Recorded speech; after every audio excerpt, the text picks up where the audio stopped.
안녕하세요. 굿모닝 대박 예감 박미라입니다. 주말 잘 보내셨습니까? 월요일 아침 시작하겠습니다. 지난 주말 뉴욕 증시는 이틀째 하락세를 보였습니다. 기업들의 실적 약화 소식과 또 EU 정상회담에서 뚜렷한 성과가 나오지 않자 실망감의 지수는 넉 달 만에 최대폭으로 하락세를 보여주기도 했는데요. 특히 다우지수가 200포인트 이상 밀렸고 기술주 중심의 나스닥 지수가 2% 이상 급락 흐름을 보이기도 했습니다. 특히 이번 주에는 애플의 실적도 공개를 앞두고 있는데요. 증시 분위기를 반전시킬 수 있을 것인지 그 외 주요 이벤트들 저희와 함께 정리해보시면 좋겠습니다. 10월 20일 월요일 순서 시작하도록 하죠. 지난 주말 동안 어떤 이슈들이 나왔는지 강동석 아나운서가 전해드립니다. 네, 안녕하세요. 강동석입니다. 글로벌 주요 뉴스를 전해드립니다. 먼저 뉴욕 증시부터 살펴보시겠습니다. 뉴욕 증시는 유럽연합 정상회의에 대한 불안감과 또 미국 기업들의 실적 부진으로 하락했습니다. 네, EU 정상회의에서 올해 말 단일 은행감독기구를 설립하기로 했지만 스페인 은행권 구제금융 지원의 구체적인 일정을 확정짓지 못했다는 소식에 실망감이 전해졌습니다. 또한 지휘와 또 맥도날드 등 미국 대표 기업들의 악화된 실적을 발표했습니다. 9월 기존 주택 판매 시도 시장 예상에 못 미치는 결과를 기록하면서 시장 심리를 더욱 악화시켰습니다. 모든 업종들이 하락한 가운데 실적 부진으로 또 소재와 기술주 약세가 두드러졌습니다. 실적 악화의 주범 중 하나인 제너럴 일렉트릭은 3.42% 추락했고 또 애플 등 주요 기술주들이 모두 1에서 3%대 하락률 보였습니다. 나라별로 나스닥 지수가 가장 큰 폭으로 하락하면서 2.19% 하락했고 다우지수는 1.52%, S&P 500 지수는 1.66% 빠졌습니다. 네, 이번엔 유럽 증시 한번 살펴보시겠습니다. 유럽 증시도 유럽연합 정상회의에 대한 실망감과 또 미국 주택지표 부진 등으로 하락했습니다. 네, EU 정상회의에서 스페인 은행에 대한 국제금융 지원의 구체적인 일정을 확정짓지 못했다는 소식에 별다른 호재가 되지 못했습니다. 또 뿐만 아니라 미국 지표 부진도 지수 하락에 영향을 미쳤습니다. 미국의 9월 기존 주택 판매 건수는 전월 대비 1.7% 감소한 475만 건을 기록했습니다. 영국은 0.3% 하락했고 독일과 프랑스는 각각 0.76%, 0.87% 하락했습니다. 유럽연합 정상들이 올해 말까지 유로존 단일 은행감독기구를 설립하기로 했습니다. 네, 블룸버그 통신은 EU 정상회담이 마무리된 뒤 발표될 성명서 초안에서 올해 말까지 법적인 체계를 마련하고 내년에 이행에 동의한다는 내용이 담겨졌다고 전했습니다. 단일 은행감독기구는 오는 2014년부터 유럽 영내 6,000개 은행에 대한 감독권을 갖게 됩니다. EU 정상들은 이날 회담에서 유럽중앙은행의 관할의 단일 은행감독기구를 내년 1월 1일까지 출범시키는 방안을 두고 합의점에 찾기를 몰두했습니다. 회담 전까지만 해도 앙겔라 메르켈 총리가 이번 회담에서는 결론이 없을 것이라고 잘라 말하는 등 합의 도출에 난항이 예상됐었습니다. 하지만 회담에서 단일 은행감독기구 출범의 궁극적인 목적인 금융동맥 설립을 위한 방안 논의가 대부분의 시간을 차지하면서 그동안 이에 반대의 입장을 보였던 독일을 압박한 것으로 보여집니다. 네, 이번에 미국 기업들의 실적 살펴보겠습니다. 지난 주말 발표된 미국들의 기업 실적은 부진했습니다. 또 지휘와 맥도날드의 실적은 예상보다 저조했습니다. 제너럴 일렉트릭은 지난 3분기 순이익은 34억 9천만 달러로 지난해에 비해서 같은 기간보다 8.3% 늘어났습니다. 그러나 매출액은 363억 달러로 전문가 예상치인 369억 4천만 달러를 하회했습니다. 네, 풍력 발전 수주 감소 등 인프라스트럭처 부분에서 수주가 줄어든 것이 매출 감소에 영향을 준 것으로 풀이됩니다. 세계 최대 패스트푸드 체인점인 맥도날드가 지난 3분기에는 일회성 경비를 제외한 순이익이 14억 6천만 달러로 이는 전년 동기의 15억 1천만 달러보다 소폭 줄어들었을 뿐만 아니라 시장 예상치에도 못 미치는 결과를 나타냈습니다. 네, 지금까지 글로벌 주요 뉴스였습니다.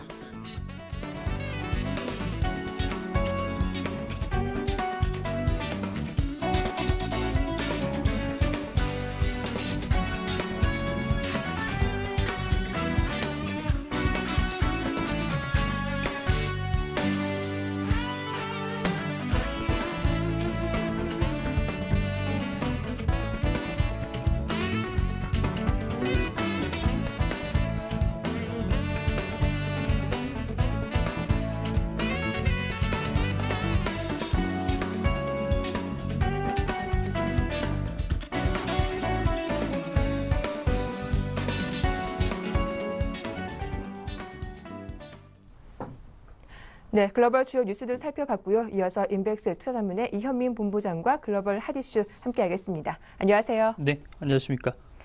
네, EU 정상회의가 성과 없이 마감됐다는 외신 보도가 나왔습니다. 스페인과 그리스 문제는 크게 다뤄지지 않았는데 EU 정상회담에서 은행 감독권에 대한 이야기는 합의를 이뤘다고 하죠. 이번 회담의 성과에 대해서 한번 짚어봐 주시죠. 그렇습니다. EU 감독기구를 연말까지 설치하자 이런 그 대전제는 합의를 했는데요. 세부 내용은 합의는 좀 미진한 그런 내용이었습니다. 특히 앵커께서 모두에 지적하신 그리스의 긴축이행 연장에 따른 구제금융 집행, 스페인의 구제금융 신청 여부 이런 내용들은 크게 다뤄지지 못한 알맹이가 빠진 그런 EU 정상회담의 결과라고 볼 수가 있겠는데요. EU 정상들은 20일 내 감독기구를 올해 말까지 법적, 제도적 장치는 마련하겠다라는 내용을 밝혔습니다. 이 내용은 발표 시점에서는 6,000개 은행이 이 대상이라고 발표가 됐지만 독일이 이에 대해서 구체적인 입장을 현재 내놓지 않고 있어서 법적, 제도적 장치가 마련이 되더라도 감독기구가 내년 초에 출범할지 여부는 아직도 좀 미지수라고 볼 수가 있겠고요. 특히 독일은 내년 가을에 현재 메르켈 총리가 총리 선거를 앞두고 있어서 현재 독일 내 저축은행의 관리 감독권을 20에 넘기는 부분에 대해서 다소 현재 유보적인 입장이 이렇게 합의의 내용이 두드러지게 나오지 못한 그런 배경이라고 볼 수가 있겠습니다. 또한 유로 안정화기구 ESM이죠. 유로 안정화기구가 연내 유로존 은행에 대한 직접적인 자금 지원은 독일의 입장은 현재 불가하다는 입장으로 나와서 이번 EU 정상회담에서는 현재까지 나온 내용으로는 그 정상회담의 결과가 시장이 예상하는 만큼의 내용으로 도출되지 못했다라고 볼 수가 있겠습니다. 네, 또 주말 동안 스페인 갈라시아의 지방선거가 실시됐습니다. 이 지역은 라우이 총리의 정치적 기반인 곳이기도 한데요. 새벽에 나온 기사들을 보니까 여당이 승리할 거라는 전망이 우세하더라고요. 이렇게 되면은 구제금융 신청 속도가 좀 붙게 될까요? 어떻게 전망하십니까? 그렇습니다. 라우이 총리가 현재 좀 미루고 있는 이 구제금융 신청에 대한 정치적인 중간 평가 형태가 이번 그 갈리시아와 바스크 지역의 그 지방선거라고 볼 수가 있겠는데요. 아직까지 최종 결과는 나오지 않았지만 출구 조사를 통하면 현재 갈리시아 지방은 대체적으로 여당인 국민당이 이 지지 기반을 가지고 있는 지역인데요. 국민당이 약 38석에서 42석을 차지할 것으로 보여서 1당에 등극할 것으로 보입니다. 이 밖에 사회당이 2등을 그다음에 2개의 소수 야당이 15석에서 18석 정도를 현재 나눠 가질 것으로 보고 있는데요. 이렇게 된다면 국민당의 승리는 현재 스페인의 경기가 어려운 국면에도 불구하고 이를 국민들의 이해와 협조를 구하는 라우이 총리의 전면 구제금융 이런 부분에 대해서 그 국민들이 이를 지지하는 입장이라고 볼 수가 있겠고요. 이렇게 된다면 라우이 총리가 지방선거 이후 구제금융을 신청하는데 부담을 한결 덜 것으로 보입니다. 반면 바스크 지역은 전통적으로 바스크 민족당이 강한 그런 형태를 가지고 있어서 바스크 민족당이 약 24석에서 27석을 차지할 것으로 현재 관측이 되고 있고요. 이보다 국민당은 이 지역에서 그 점유하는 그 석은 조금은 좀 줄어들 수 있을 것으로 현재 관측이 되고 있다라고 볼 수가 있겠습니다. 네, 또 이번 주 시장의 관심은 미국 쪽으로 집중될 것으로 보입니다. 미국의 FOMC 회의와 함께 3분기 GDP 성장률 발표도 있고 또 미국 기업들의 실적 발표도 절정 이룰 것으로 보이는데요. 주요 이벤트들 어떤 것들이 있는지 정리해 주시죠. 네, 이번 주는 이제 미국의 3분기 GDP의 예비치가 발표가 되는데요.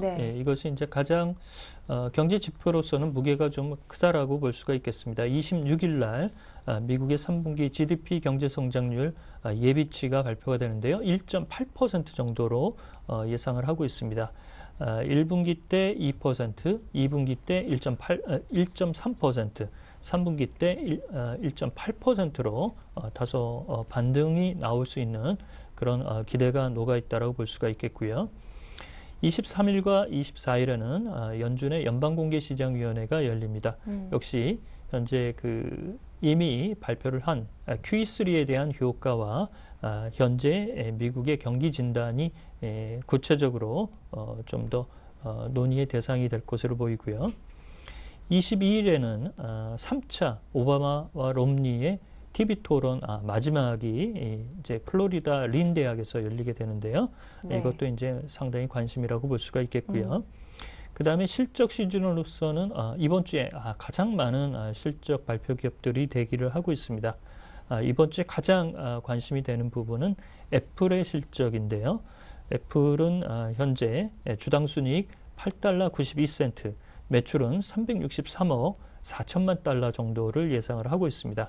최근 영국과 독일 법원에서 삼성에 대해서 소송이 승소 판결로 나오면서 현재 아주 어려운 국면을 가지고 있는데요. 실적이 이를 턴어라운드 할 수 있을지가 관심이고요.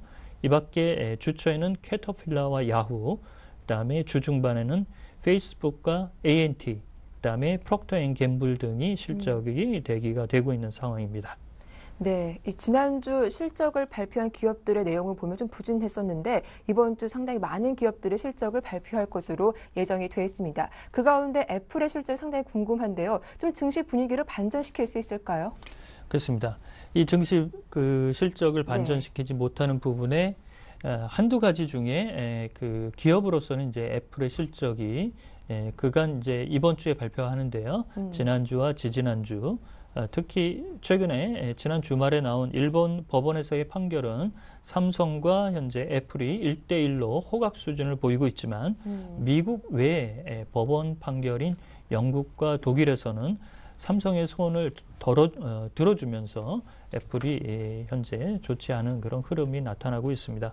그래서 애플의 실적 효과가 이달 말까지 이어지는 실적 시즌에 큰 변수가 될 공산이 크다라고 볼 수가 있겠고요. 지난주 실적 시즌에 마이크로소프트와 구글이 실적이 예상치를 좀 하회했고 지난 주말에 발표됐던 맥도날드와 제너럴 일렉트릭의 실적도 예상치에 좀 부합하지 못하는 그런 흐름이었습니다. 지금까지 S&P 500 기업의 98개 기업이 실적을 발표했는데요.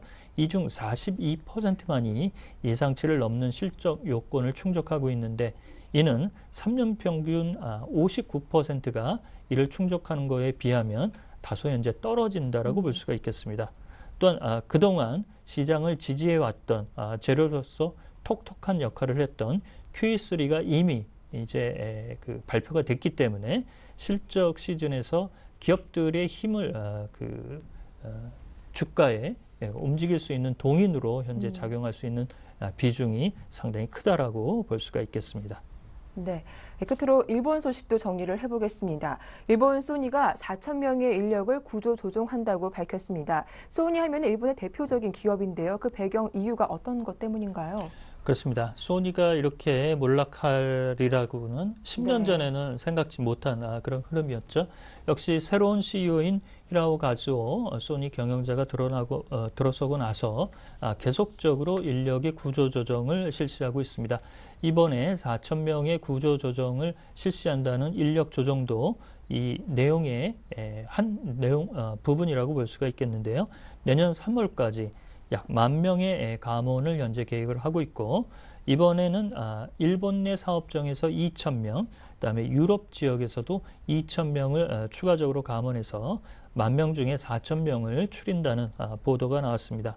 특히 일본에서는 카메라 렌즈와 휴대폰의 일부 생산 공장을 폐쇄하는 그런 쪽으로 현재 들어가고 있어서 소니가 애플과 삼성전자에 현재 밀리고 있는 추세를 그대로 노정한다라고 볼 수가 있겠고요. 이를 통해서 4,170억 원, 일본 엔화로 치면 300억 엔의 비용 절감을 추진한다는 내용입니다. 이렇게 비용 절감을 통해서 가전 부분의 상당 부분의 손실을 현재 메우겠다라는 포부를 가지고 있는데요. 그렇지만 소니가 아직까지는 구조조정에 진행 상황이고 주가도 연중 현재 최저치 수준에서 크게 벗어나지 못하고 있는 것을 보면 소니의 앞으로의 전망은 구조조정을 얼마나 신속하고 빠르게 추진하느냐에 따라서 추가적인 기업의 턴어라운드 이런 부분도 기대할 수 있는 부분이 아닌가라고 볼 수가 있겠습니다. 네, 이렇게 일본 쪽 소니 소식까지 점검을 해봤습니다. 지금까지 글로벌 핫이슈 인백스 투자자문의 이현민 본부장과 함께했습니다. 도움 말씀 고맙습니다.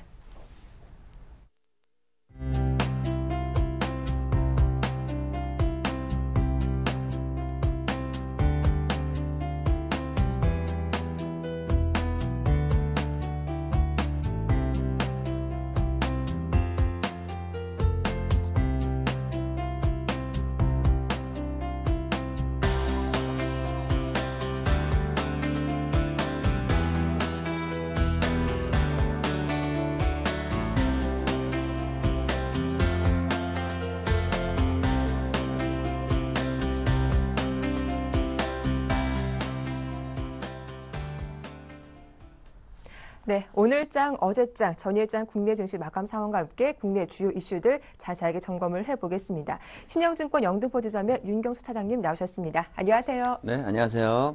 네, 주말 잘 보내셨어요? 네, 덕분에 네. 등산을 해서 조금 지금 몸이 좀 안 좋습니다. 예, 자 힘내시고요. 먼저 지난 금요일장 마감 상황부터 정리를 해볼 텐데요. 지난 금요일 일단 코스피와 코스닥은 좀 다소 엇갈린 모습을 보여주기도 했습니다. 일단 코스피 쪽에서는 외국인의 선현물 매도가 강했던 것 같은데 마감 상황부터 다시 한번 정리해 주시죠. 네, 정리 한번 해보도록 하겠습니다. 코스피 증시 좀 사흘 만에 하락세로 돌아섰는데요. 그 이유 중에 하나가, 가장 큰 이유 중에 하나가 외국인의 수급이었다 이렇게 볼 수가 있는데요. 외국인이 2천억 넘게 매도세를 보이면서 장을 하락으로 이끌었다 이렇게 볼 수가 있겠네요. 전일 대비 15.27포인트 하락한 1943.84로 장을 마감을 했는데요.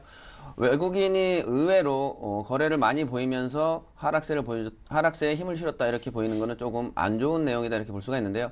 기존의 패턴상 보면 외국인들이 금요일에는 될 수 있으면 주식을 보유하지 않으려는, 왜냐하면 토요일, 일요일 이렇게 이틀 동안 보유에 대한 부담감이 있기 때문에 금요일은 거의 거래를 많이 하지 않는데 의외로 지난주 금요일에는 거래를 많이, 특히 또 매도세를 많이 보여주면서 장을 하락세로 이끌었다. 이 부분은 좀 좋지 않게 보여진다 이렇게 볼 수가 있고요. 이 내용 중에 하나가 또 구글의 실적이 안 좋다 이런 부분들도 있고요. 또 유럽 정상회의에 대한 불안감 이런 부분이 나오면서 주가를 하락으로 이끌었다 이렇게 볼 수가 있고요. 하지만 국가 지자체에서 매수를 보여주면서 이 부분은 좀 어느 정도 방어세를 보여줬다. 이 부분은 또 좀 괜찮은 부분이다 이렇게 보여지면서 지금은 외국인과 기관의 좀 싸움이 시작되는 게 아닌가 이렇게 좀 볼 수가 있을 것 같네요. 예, 뭐 코스닥 마감 상황도 정리를 해볼 텐데요. 지난 목요일 좀 급락이 나왔었죠. 이런 저가 매수세가 들어오면서 코스닥 금요일장에서는 반등이 나왔었는데 자세한 마감 상황 어땠습니까? 네, 코스닥 또 의외로 또 외국인이 매수세가 들어오면서 또 장을 상승세로, 그래서 코스피와 코스닥이 좀 엇갈린 행보를 보이고 있다 이렇게 볼 수가 있는데요. 그 이유 중에 하나도 기존에도 그런 패턴을 자주 보여줬는데 코스피 상승을 보이면 코스닥이 하락세를 보이고 코스닥이 상승을 보이면 코스피가 하락세를 보이는 이런 서로 엇갈린 행보를 보이고 있다. 그 이유 중에 하나가 외국인의 수급 상황이 가장 크다 볼 수가 있고요. 외국인이 매수세가 들어오면 상승세를 보이고 매도세가 들어오면 하락세를 보이고, 근데 이 부분 중에 또 하나가 코스피는 대형주 위주로 가고 있고 코스닥은 중소형주 위주로 가고 있기 때문에 중소형주가 인기를 끌면 코스닥이 상승세를 보이고 대형주가 인기를 끌면 코스피가 상승세를 보이는, 그래서 지난주의 흐름상 코스피가 좀 지지부진한 이유 중에 하나는 또 투신의 매도세가 계속 나왔다는 것이죠. 그래서 투신의 매도세가 나오면서 대형주, 특히 삼성전자의 매도세가 나오면서 주가를 하락으로 이끌었고, 코스닥은 이에 반해서 또 중소형주에 대한 경기 방어주에 대한 매력이 좀 느껴지면서 기관과 개인의 매수세가 들어오면서 상승세를 보여줬다. 이런 부분들이 좀 엇갈리면서 지금은 현재 이런 흐름이 지속되고 있다. 이렇게 볼 수가 있겠네요. 네, 이 코스닥 쪽에서는 외국인의 매수세가 들어왔지만 코스피 쪽에서 외국인의 매도세가 상당히 거셌습니다. 반면 기관 쪽에서는 상당히 많은 물량도 담아들이기도 했던데 지난 금요일자 외국인과 기관들 과연 어떤 종목들 가장 많이 사고 팔았나요? 네, 외국인 기관 좀 매수 매도 종목 좀 살펴보도록 하겠습니다. LG 쪽 많이 외국인이 매수세를 보여줬더라고요. LG 화학 가장 많이 보여줬고요. 그리고 현대모비스와 한국타이어, 그리고 삼성전기와 신한지주를 가장 많이 외국인은 매수세를 보여줬고, 기관의 매수세가 가장 많이 보여준 종목은 LG전자, 그리고 삼성전자와 LG디스플레이, NHN, 한국전력 순이었고요. 한국전력 이 부분은 아무래도 경기방어적 성격이 크기 때문에 이런 부분들은 좀 들어오지 않았나 이렇게 보여지고 있고요. 매도 또 상위 종목 살펴드리면 외국인은 NHN을 지금 최근 들어서 NHN 계속적으로 외국인이 매도세를 보여주는 거 주목하셔야 될 것 같고요. LG전자 그리고 농심, 한국전력, 기아차 순으로 매도세를 보여줬고요. 기관의 매도세 역시도 현대모비스, LG화학, 두산인프라코 그리고 한국가스공사, 기아차 순인데요. 지금 기아차는 외국인과 기관 동반 매도가 들어오고 있죠. 이 부분은 좀 주의해서 보셔야 되겠다 이렇게 말씀을 드릴게요. 네, 이어서 좀 업종별 흐름도 정리를 해볼 텐데요. 지난주 보니까 삼성전자도 하락세가 나왔었고 이 외국인 특히 IT 종목들 많이 팔더라고요. 이 업종별 흐름 한번 특징적으로 살펴볼까요? 네, 말씀하신 대로 삼성전자 IT 쪽이 네. 좀 지금은 좀 하락세를 많이 보이고 있습니다. 이유 중에 하나가 아무래도 펀드 매도는 이제는 어느 정도 끝났는데도 불구하고 매도세가 조금 더 나오면서 삼성전자 2% 넘게 하락세를 보이면서 IT 쪽 하락세를 많이 이끌었다 이렇게 볼 수가 있는데요. 전일 금요일장 전체적으로 보면 파랑색이 훨씬 많았던 이런 부분이다 이렇게 볼 수가 있고요. 경기 방어적 성격인 KT 이 정도만 상승폭을 보이고 나머지는 전부 하락세를 보였다 이렇게 볼 수가 있는데요. 업종별로 현대차나 기아차 그리고 현대모비스 역시도 하락세를 보이면서 마감을 했고요. 포스코, 삼성생명 역시도 하락세를 보이면서 장을 마감을 했다 이렇게 볼 수가 있고요. 부진한 실적 기업 발표 때문에 KTNG 역시도 하락세를 보이면서 마감을 했고요. 또 대신 한국콜마와 한국콜마홀딩스 분할 상장을 했죠. 인적 분할을 통해서 분할 상장을 했는데요. 지주회사와 사업회사 이렇게 두 부분으로 나뉘면서 분할 상장하면서 주가를 상승으로 이끌었다 이렇게 볼 수가 있고요. 여기에 한국콜마가 더 인기를 끌고 있다 이렇게 볼 수가 있고요. 베이징콜마라는 회사가 있거든요. 중국에 그 부분에 네. 100% 지분을 가지고 있기 때문에 중국에 대한 기대감 역시 살아나면서 한국콜마와 한국콜마홀딩스 또 화장품에 대한 기대감이 살아나고 있죠. 그래서 이런 부분들 감안해서 상승폭을 키우고 있다. 그래서 이런 부분들은 우리가 또 이렇게 좀 눈여겨봐야 될 상황이다. 네. 이렇게 볼 수도 있겠네요.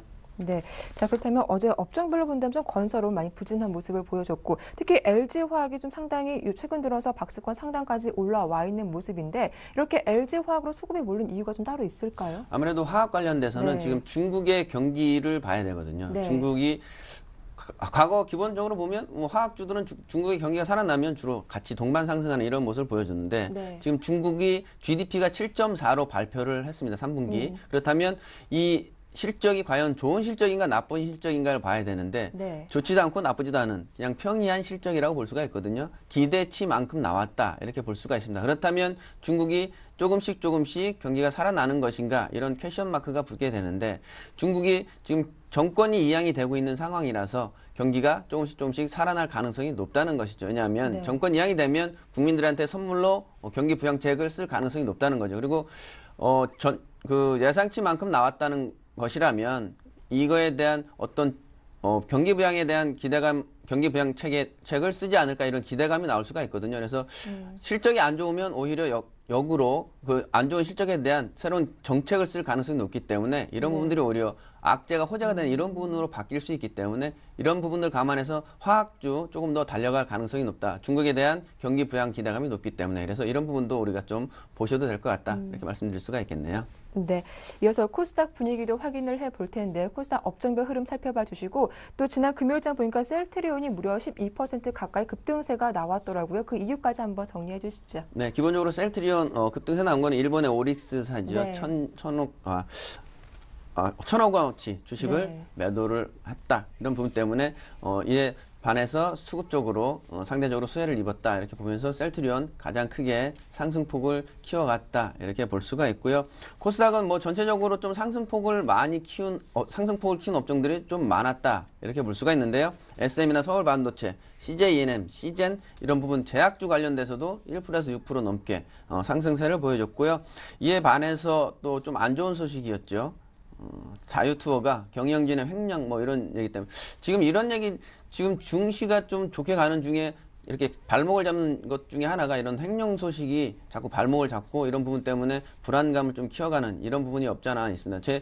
제가 필드에서도 지점에서도 전화를 받을 때 가장 궁금해하시는 부분들이 이 회사가 부도가 날까요? 이렇게 물어보는 분들이 많거든요. 왜냐하면 지난번에 부도 때문에 힘들었던 내용들이 많기 때문에 그래서 코스닥은 특히 우리가 눈여겨볼 부분들이 재무제표를 꼭 반드시 보시라 이렇게 좀 말씀을 드리게 항상 방송 나와서 얘기를 드리는 부분이긴 하지만 재무제표를 꼭 보셔야 그 회사의 건전성을 꼭 보실 수가 있기 때문에 이런 부분들은 반드시 보시고 가야 된다 이렇게 또 추가로 말씀을 드릴게요. 네. 자, 끝으로 오늘이 또 한 주를 시작하는 월요일 장이기도 합니다. 오늘 장 전망과 함께 전략 한 주로 좀 짧게 표현해 주신다면 어떤 말이 있을까요? 네.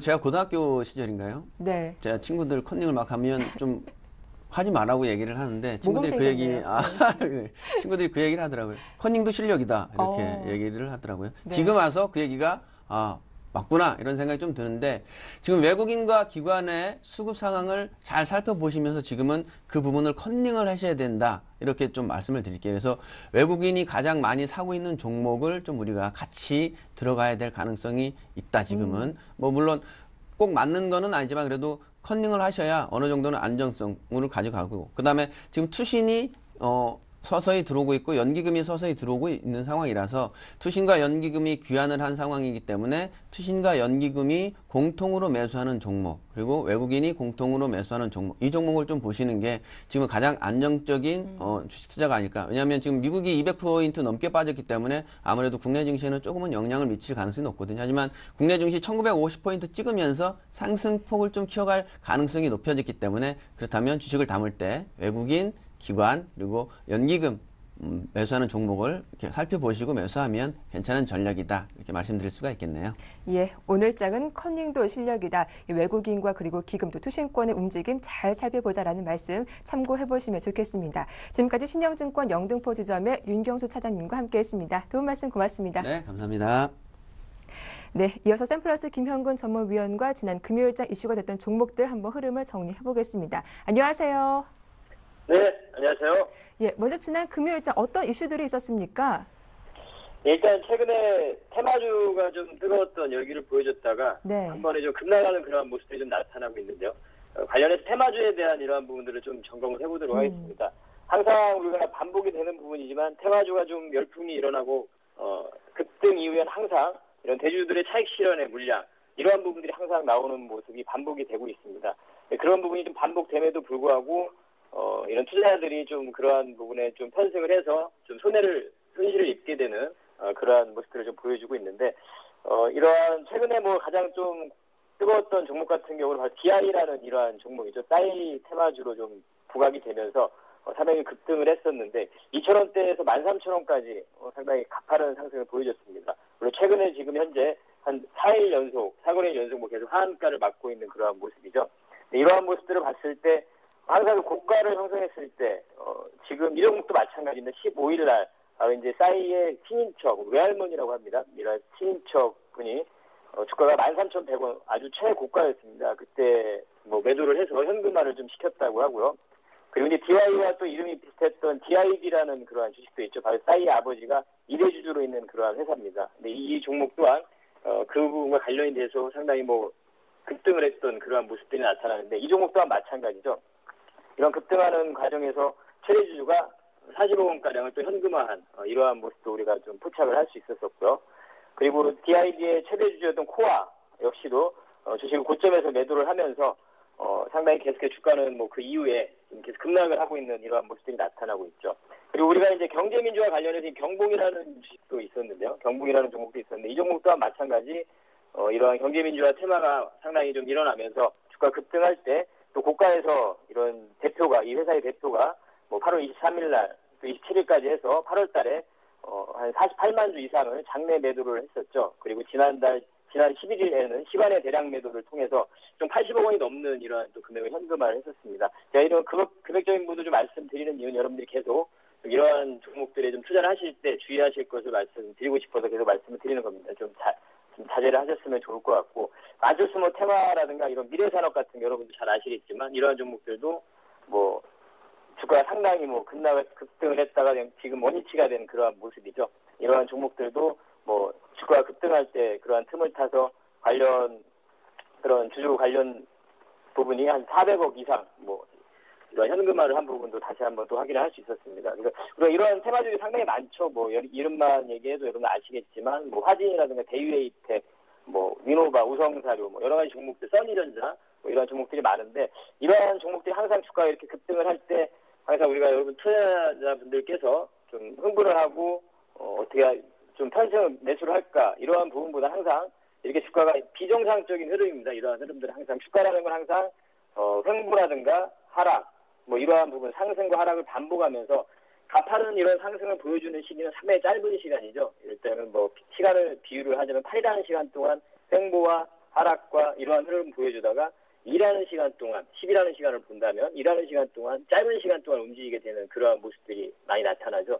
그래서 그러한 흐름들이 나타날 때는 아주 짧은 그러한 급등의 비정상적인 흐름이다. 이렇게 좀 판단을 하시고 그렇게 주가의 흐름이 나타날 때는 항상 만약에 보유하신 분들이라면 매도할 수 있는 그런 기회를 좀 삼으셔야 될 것 같고요. 지금 항상 이런 부분이 반복이 되죠.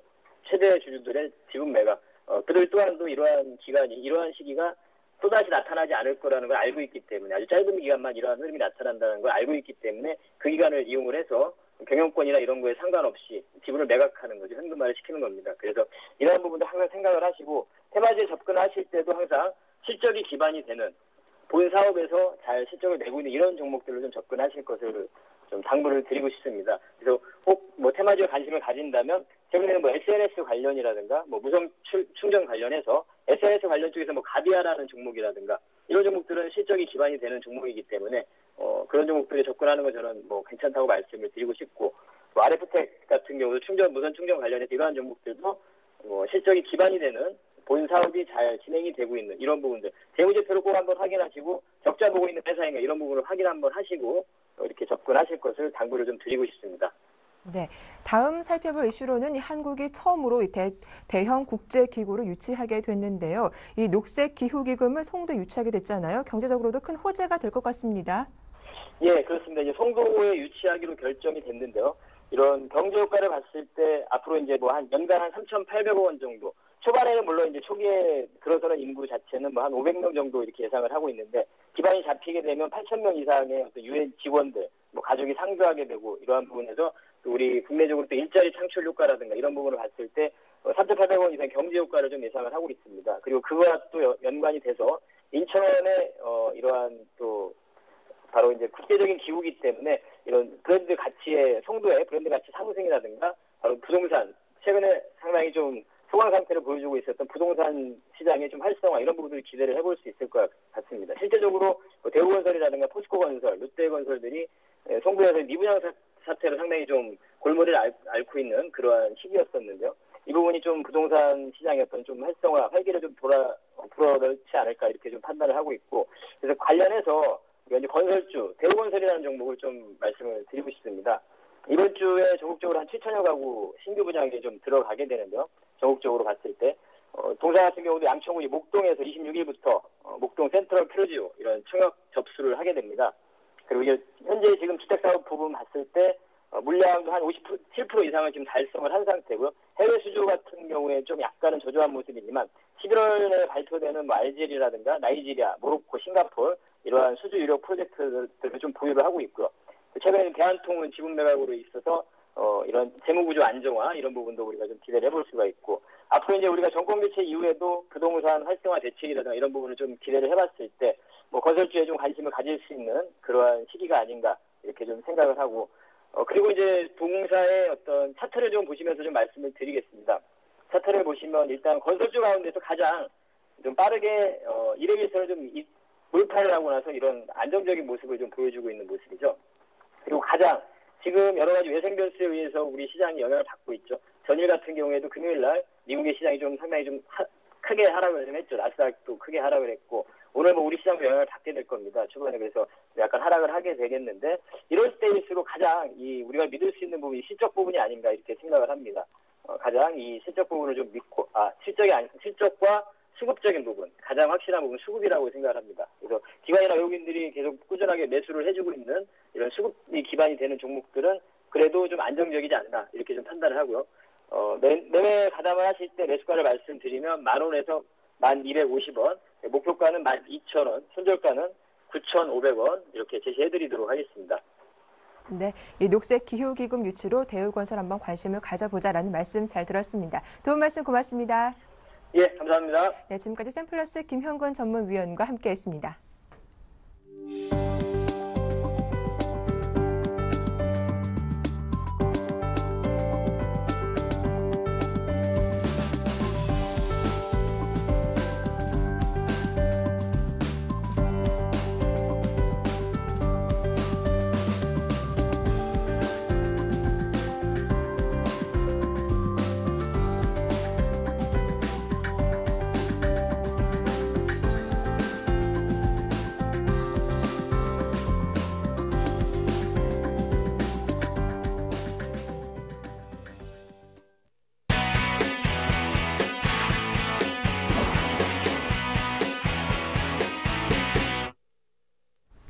네, 주식의 지존 평택총련 정호영 전문가를 오늘부터는 굿모닝 대박 예감 일부에서 만나보도록 하겠습니다. 전문가님 연결돼 있죠? 안녕하세요.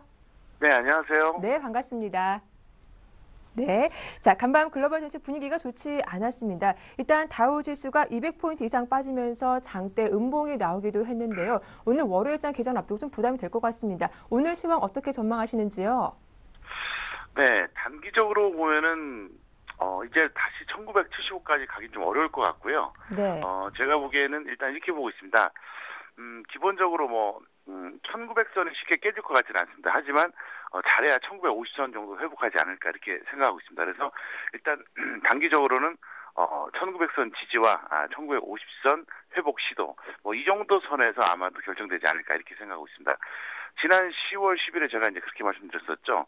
1950부터 1975선 사이에 이제 반등할 것이다 했었는데 평균 1962.50이었는데 실제로 이제 1965까지 반등에 성공했습니다. 그래서 1차 목표는 달성했는데 다시 한번 1975를 생각해 보니까 좀 쉽지 않을 것 같아요. 그래서 여기서 이제 무너진다고 해서 1900이 쉽게 무너지지는 않습니다. 다만 반등이 나온다 그래도 1950선 회복하는 그 정도, 그러니까 큰 기대하기 좀 어렵지 않나 이렇게 볼 수 있겠고요. 중기적으로는 특별하게 달라진 게 없습니다. 투자 하락에 대해서는 여전히 이제 동일한 전망을 유지하겠고요. 이유는 두 가지가 있어요. 하나는 해외 증시에 대한 어떤 부정적인 시각이고요. 두 번째는 현재 이제 국내 수급 동향을 봤을 때 코스피하고 선물 동향이 아주 나쁩니다. 그래서 일단 거기에 맞게 좀 여러분들이 보시는 게 낫겠고요. 그리고 이제 그 해외 증시 이제 동조화 현상 이상 징후가 발생했습니다. 그래서 요걸 좀 제가 설명을 드릴 수밖에 없는데요.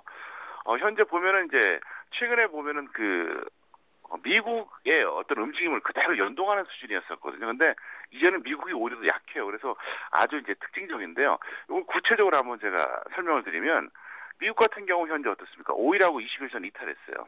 그러면서 이제 61선은 지지하는 이런 양상이거든요. 근데 이제 영국, 독일, 프랑스 같은 경우에는 뜻밖에도 5일하고 21선이 다 지지가 되고 있는 양상입니다. 그러니까 좀 묘하죠. 미국 같은 경우에는 아직까지는 61선을 지지하고는 있지만 어쨌든 5일하고 20일이 이제 이탈이 되면서 상당히 좀 불안한 이런 양상이거든요. 그래서 일단 이게 좀 앞으로 어떻게 전개가 될지 굉장히 이제 주목을 해야 되는데요. 반면에 영국, 독일, 프랑스 같은 경우에는 최근에 지수가 굉장히 약했어요. 미국이 이제 61선 지지된 거에 비했을 때 영국, 독일, 프랑스 같은 경우 특히 이제 영국하고 독일 같은 경우 이제 61선 깼다가 지금 반등 나오거든요. 예, 그럼 잠깐 해외 증시 차트 잠깐 보겠습니다. 자, 보시면은요. 다우존스 같은 경우에 이제 5일하고 20일이 깨졌습니다. 60일이 딱 지지가 되고 있어요. 반면에 영국, 독일, 프랑스 한번 보시겠습니다. 영국도 보시면은요. 예, 뜻밖에도 5일선 안 깨지고 있습니다. 아주 견조합니다. 그다음에 독일도 마찬가지고요. 역시 5일하고 이제 20일 지켜주고 있고요. 프랑스도 역시 마찬가지입니다. 그래서 일단은 조금 어떤 좀 이상 징후가 발생했다 이렇게 볼 수가 있겠고요. 그다음에 중기 하락 추세에 대한 어떤 예측 모금을 좀 말씀드리는데요. 이건 제가 분명히 그렇게 말씀드렸습니다. 8월 중순에 중기적인 하락을 좀 계속 주장을 했었는데요. 그 이후에 9월에 이제 마크 파버라든가 아니면 골드만삭스에서 이제 주장했던 것이 이제 유럽 증시 20% 하락, 그다음에 S&P 500 20% 하락을 주장했었는데요. 이렇게 되니까 저는 솔직히 마음이 편해요. 왜 편하냐면 맞아도 같이 맞고 틀려도 같이 틀린 건데 중요한 건 제가 먼저 얘기했다는 거죠. 그래서 일단 제가 계속해서 주장해왔던 그 패턴은 이어질 가능성이 높다 이렇게 볼 수 있겠고요. 단기적으로는 다시 한번 말씀드리면 1900은 쉽게 안 깨진다. 다만 1950선 반등하는 것 정도로만 우리가 욕심을 내자. 중기적으로는 여전히 하락한다. 여기까지 제가 시황을 일단 정리해서 말씀드리겠습니다. 네, 일단 단기적으로는 1900포인트 지지가 나올 것이고 1950포인트 회복에 대한 시도는 가능하겠다라는 말씀해 주셨는데 자, 그렇다면 오늘 월요일장 대응 전략도 궁금합니다. 주식 비중 어느 정도 실어봐야 할까요? 이렇게 해주세요. 1950선이 이제 언젠가 회복이 되면 이제 아주 강한 종목 빼고는 대부분 정리해 주시고요. 지금은 이제 1950 미치니까 이제 25에서 50 정도 해주시면 맞을 것 같아요. 그리고 1900선이 무너지면 또 아주 고탄력인 개별주만 빼고 나머지는 다 매도해 주시기 바랍니다. 그래서 위아래로 대부분 정리하는 이런 마인드입니다. 강한 거 빼고 나머지 이제 중간 시대에서는 이제 여러분들이 적당히 이제 비중을 해주시면 맞을 것 같고요. 투자자 유형별로 이제 매매 전략을 좀 짜드리겠는데요. 전업들은 그냥 우량주 개별주 구분 없이 그냥 단기 매매만 해주시고요. 직장인들은 그냥 관망하거나 그냥 아주 소액, 그러니까 너무 이제 안 하는 건 좀 그렇고 약간 적당한 수준을 해주는 게 맞겠다 설명드릴 수 있겠습니다. 그다음에 우량주하고 개별주 이제 단기 공략 좀 말씀드리는데요. 우량주는 솔직히 말해서 지금 신규 매수는 반대합니다. 왜냐하면 이미 제가 지난주 초 그다음에 지지난주 후반에 매수 다 시켰거든요. 그래서 그거는 이제 그 보유 종목을 언제 매도하냐 이제 그것밖에 안 남았어요. 그러니까 지금 신규 매수는 아주 큰 수익이 없기 때문에 반대한다 설명드릴 수 있겠고요. 개별주는 이제 방위산업주하고 이제 환율 하락 수혜주 두 가지 정도 보시면은 무리가 없을 것 같습니다. 이렇게 우량주와 또 개별주에 대한 전략까지 잘 들었습니다. 오늘 도움 말씀 고맙습니다. 네, 감사합니다. 지금까지 평택총룸 정호영 전문가와 함께했습니다.